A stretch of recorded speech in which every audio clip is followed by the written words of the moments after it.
بچے استقبال میں تھے، مدینہ والے استقبال میں تھے، انہیں اطلاع تھی کہ میرے آقا تشریف لا رہے ہیں۔ ایک دم ایسے دیکھا، پھر وہ دیکھے چودھری کا چاند آیا، پہاڑ سے ایسے نکلا ہے، پہاڑ سے ایسے نکلا ہے۔ تو بے ساختہ انہوں نے وہ اشعار کہے۔ ان کا تو بچہ بچہ اہل زبان تھا، بچے کے اندر فصاحت و بلاغت تھی، اور بچہ جو ہے زندگی کے کمال، وہ جانتے تھے کہ کلمے کا بول کیا ہے، انہیں پتہ ہے کہ یہ بول اثر کر جائے گا۔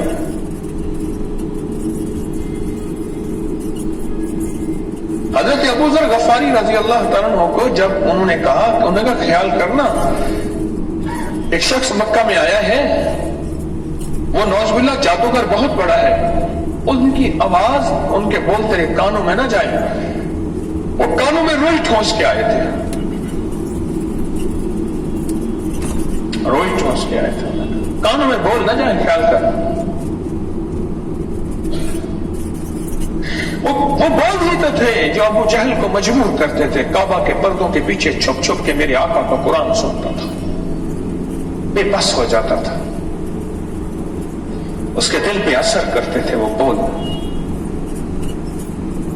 اور اس کے دل کو کھا جاتے تھے، اور اس کا کفر اتنا طاقتور تھا کہ وہ اپنے کفر کے حلقے سے نہ نکل سکا، اور کفر سے زیادہ اس کے اندر تکبر تھا، اور تکبر ابو جہل کو بھی مار گیا، اور تکبر عزازیل جس کو ابلیس کہا، شیطان، اس کو بھی مار گیا۔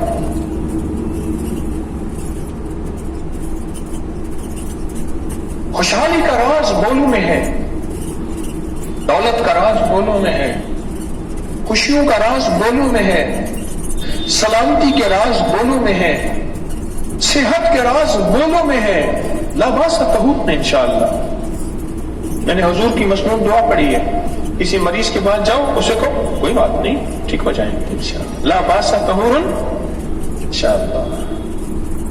مریض کو یہ بات کہو اور اس کو تسلی کے بول دے کے آ جاؤ، کوئی پیسے نہیں، کوئی مال نہیں، کوئی شاپر نہیں، کوئی لفافہ نہیں، نہ لے جاؤ، اس کو بول دے کے آ جاؤ۔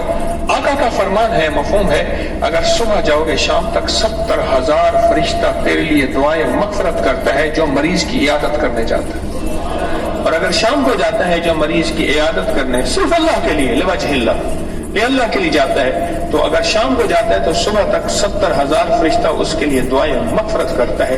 یہ بول ہے، بول۔ آپ کو ضروری نہیں ہے دعا آتی ہے، اور اس کی تسلی کے بول ہے، تشفی کے بول ہے، کوئی بات نہیں، ٹھیک ہو جائے گا انشاءاللہ، صحت ہوگی، ترس ہوگی، اللہ آپ کو یہ بیماری آپ کے گناہوں کو ایسی دھو رہی ہے، بیماری آپ کو پاک صاف کر رہی ہے، بیماری آپ کو اللہ کے قریب کر رہی ہے۔ اچھا ایسا کریں، آپ میرے لیے دعا تو کر دیں، پر میں مریض سے جا کے دعا کرواؤں، اس کی دعا قبول ہوتی ہے۔ مریض سے دعا کرو، اس کی دعا قبول ہوتی ہے۔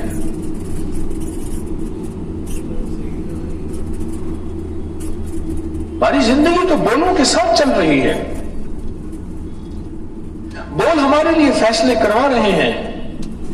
پتہ نہیں میں کیا کیا بیٹھے بیٹھے سوچتا رہتا ہوں، سوتے سوتے سوچتا رہتا ہوں۔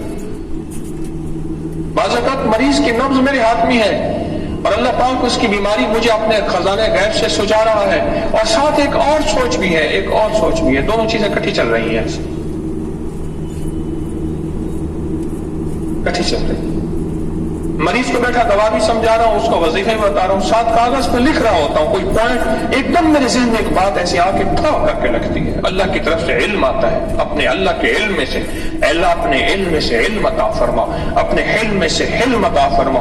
اللہ کی طرف سے کوئی علم آتا ہے، میں کاغذ پہ لکھنا شروع کر دیتا ہوں، چھوٹا سا کاغذ ہاتھ پڑا، اس پہ لکھ رہا ہوتا ہوں، اللہ کی طرف سے، میرا کوئی کمال نہیں۔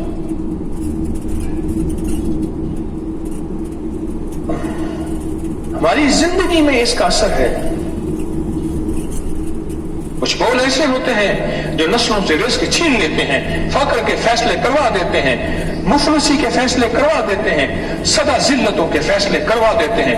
کوئی بول ایسے ہوتے ہیں نسلوں سے رزق چھین لیتے ہیں۔ کہنے لگے میرے دادا نے بس یہ بات کہی تھی، मिल का मालिक था और मिलों का मालिक था। मुझे एक साहब कहने लगे, उसका जीएम था, उसने कहा कहां है? उसने कहा सर वो नमाज पढ़ रहा। कहने तो ये नमाज हमें लड़ गई है। बस ये बोलते, कोई कबूलियत की घड़ी थी, ऊपर लिखा गया। फिर वही शख्स था कि दर बदर की ठोकरें खा रहा था और कोई उसको जगह देने को तैयार नहीं था। बोल नस्लों के रिस्क को छीन लेते हैं या नस्लों के लिए रिस्क, वुसअत और बरकत के दरवाजे खुलवा देते हैं। किसी की दुआ का बोल तेरे हाथ आ गया, किसी की दुआ का बोल तेरे साथ आ गया, किसी की आह का बोल तेरे साथ आ गया, जा तेरे बेड़े पार हो, जा तुझे अब अल्लाह बात रखे। ये वाकंड की फैक्ट्री जब बन रही थी, असलह की फैक्ट्री है। अल्लाह पाक जल्ल शानहू हमारे जितने भी ये निजाम है सबकी हिफाजत फरमाए।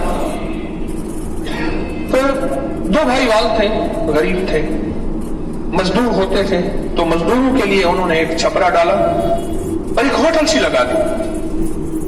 फिर एक उनमें से जुदा हो गया, एक रह गया। मैंने ये वाकया बड़ी तफसील से सुनाया हुआ है अपने दर्स में। वो उन्होंने तय किया कोई एक वक्त कोई ऐसा रखें कि किसी को मुफ्त खिलाया करें मजदूरों को। एक शख्स आया, उसने मुझे खाना खिलाओ। उन्होंने कहा खाना तो पैसों से मिलेगा, हमने फला वक्त रखा हुआ है मजदूरों के। उन्होंने भूखा खाना खिलाओ। उन्होंने देखा दुवेश फकीर है, उन्होंने खाना खिलाया और वो 5-6 बंदों का खाना खा गया। खाता रहा खाता रहा खाता रहा खाता रहा। और वो जो खिलाने वाला भी वो हैरान है, खुद गरीब आदमी, सफेद पेशाब, खा गया ना, सामने खड़ा हो गया। कहने लगा तूने मेरा पेट भरा है, चाह तुझे रब तवंगरी देगा और माल देगा और रिस्क देगा और इज्जतें देगा, तूने मुझ फकीर को कहा है। और चला गया। बस वो बख्त बुलंद हो गया। उस शख्स का नाम हाजी उस्मान, मरी का रहने वाला। उस्मानिया रेस्टोरेंट हर सड़क पे लिखा हुआ होता है, उस्मानिया रेस्टोरेंट। उसकी चेन है, उसकी शाखें हैं, जगह जगह बड़े बड़े रेस्टोरेंट हैं और बड़ी बड़ी होटलें हैं और पूरे मुल्क में निजाम फैला हुआ है। एक छपरा था, वो तिनकों का मिट्टी का बना हुआ, और वहां कोई बोल था और किसी बोल ने आज हाजी उस्मान को उस्मानिया रेस्टोरेंट का मालिक अरबोपति बना दिया।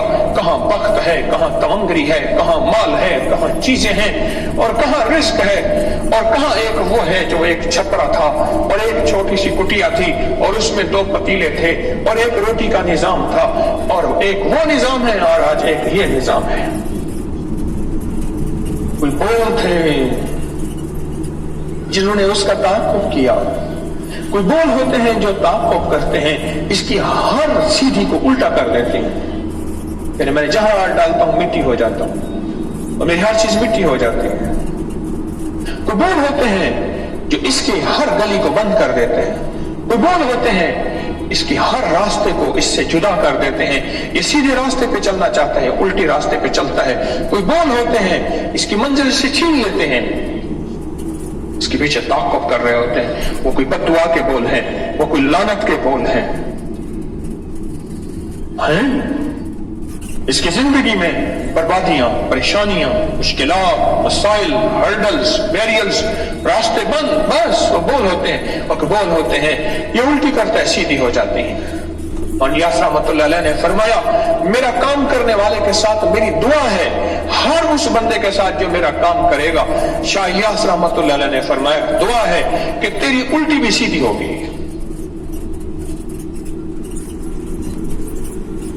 बोलों का जिंदगी पे असर है। ये बोल होते हैं हमें खुश कर देते हैं, ये बोल होते हैं हमें गमजदा कर देते हैं। मालूम हो असर होता है, बोलों का असर होता है।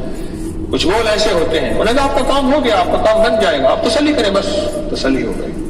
बोल होते हैं उसने कहा जी बचने की उम्मीद नहीं है, बस इसको ले जाए, ये आपका काम नहीं बन सकता, ये आपकी मंजिल नहीं मिल सकती, या आप जिंदगी में बस मायूस हैं, परेशान हैं, जाओ। In 1,000 feet, at the roundabout, take the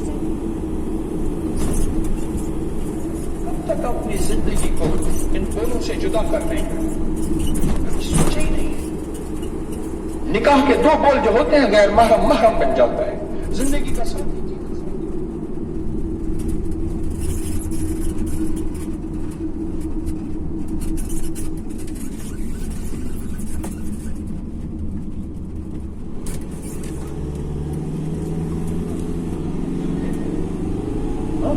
बोल ही तो होते हैं, ये तो बोलों का नाम तो है। Go straight on for 20 minutes. Street. इस्तिग़फ़ार और निदामत के साथ है, माफ कर दे, तू करीम है, करीम तो सबको माफ कर देता है। करीम ये भी नहीं पूछता क्यों किया था, तू करीम है, करम कर दे, बस। बोल ही तो है तौबा के, निदामत के। बस तौबा वाले के लिए क्या जरूरी है किसी गार में जाए, वो किसी पहाड़ में जाए, वो किसी जंगल में जाए, कहां जरूरी है। करीम के साथ मामला है, पल में उठा के बोलों की लाज रखता है, कहता है तौबा की है। अच्छा फरिश्तों, इसने तौबा कोई ऐसी कर दी है, देखो इसके कितने गुनाह हैं, और इसके गुनाह तो बड़े पहाड़ हैं, जहां ऐसे बोल बोले हैं, मेरी रहमत जोश और जज्बे में आई है, इसके जितने पहाड़ों बड़े गुनाह हैं उतने पहाड़ों बड़ी नेकियां लिख के इसको वली बना दो, कुतुब बना दो, गौस, अब्दाल, कलंदर, नकीब, नजीब, मेरा दोस्त बना दो और मेरे यारों में इसको शामिल कर दो। मालिक बिन दिनार के बोल ही तो थे, फुज़ैल बिन अय्यास के बोल ही तो थे, बिशर बिन हाफी के बोल ही तो थे, उसकी जिंदगी की वो कदम ही तो थे जिसने उसको कहां से कहां विलायत के ताज पहना दिए। बड़े बड़े औलिया उनके सामने, बड़े बड़े इमाम उनके सामने सर झुका के बैठे होते थे।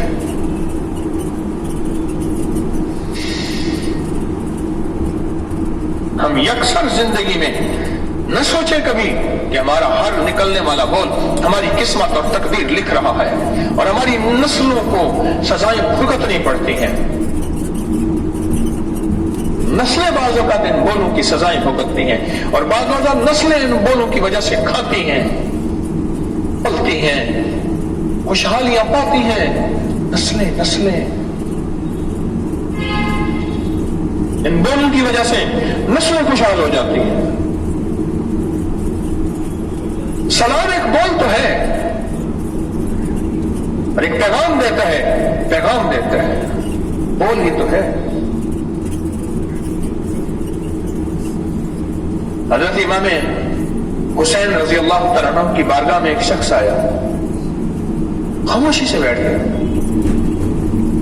तो आपने फरमाया मुझसे नाराज हो क्या? ना दुआ दी ना दुआ ली, लेकिन नहीं शायद मैं आपसे नाराज कैसे हो सकता हूं? आल के शहनशाह, विलायत के शहनशाह, मैं तो गुलामों का गुलाम हूं आपका।